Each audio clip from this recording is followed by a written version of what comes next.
對待仇人之一，作者馬禪玉。我出世嘅時候，屋企人已經喺黃大仙廟附近售賣元寶蠟燭。我細個就喺拜神燒香嘅環境長大。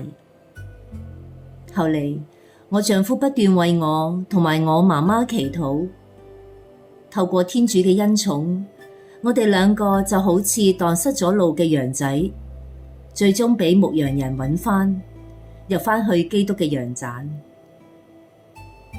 後嚟，我喺2020年10月新冠疫情期間領洗，而我89歲嘅媽媽黃惠芳就喺今年4月19日領洗，衷心感謝天主。喺我未認識天主之前，如果屋企有乜嘢需要，就會去祈福。不過呢啲行為同信仰一啲關係都冇。如果得償所願，就會用錢去還神，即係添香油。如果未能如願，都唔使付出啲咩代價。後嚟，當我信咗主，先至明白，原來我哋同天主嘅關係係一份愛嘅連結。天主存在喺我哋嘅過去、而家同埋將來。佢甚至能夠醫治我哋心裏面深層嘅創傷。喺佢嘅愛裏面，我已經成為一個新嘅我，令我對生命有新嘅睇法，更識得點樣去處理生命中被傷害嘅人同埋事。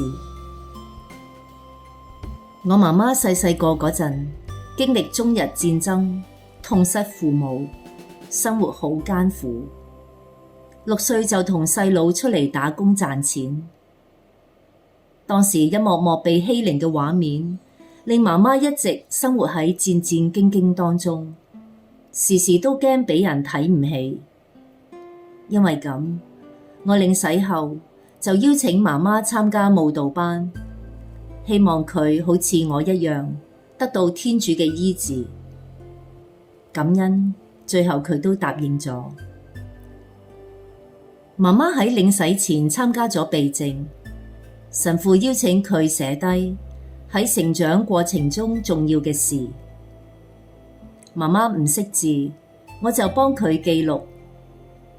當媽媽提到過往辛酸嘅日子，就淚流滿面。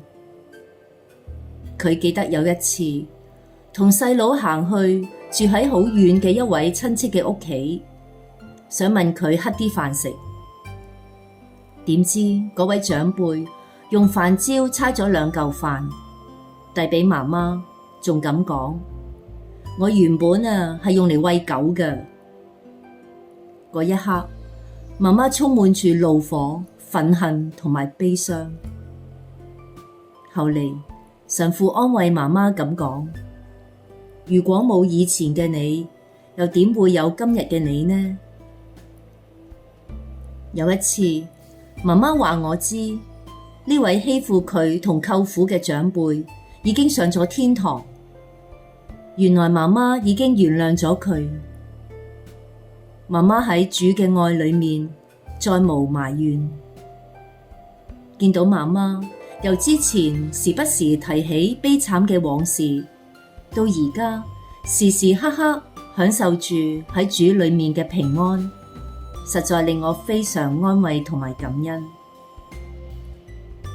仲有，我係媽媽舞蹈期導師，感恩我能夠透過帶領媽媽認識天主，作為孝敬佢嘅禮物。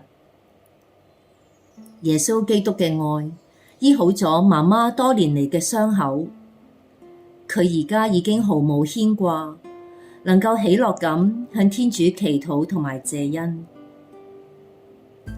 最後，讓我哋學習主基督點樣對待仇人。耶穌被釘喺十字架上面，喺極度痛苦中，依然向天父祈求咁講：父啊，寬赦他們吧，因為他們不知道他們做的是什麼。路加福音第23章34節。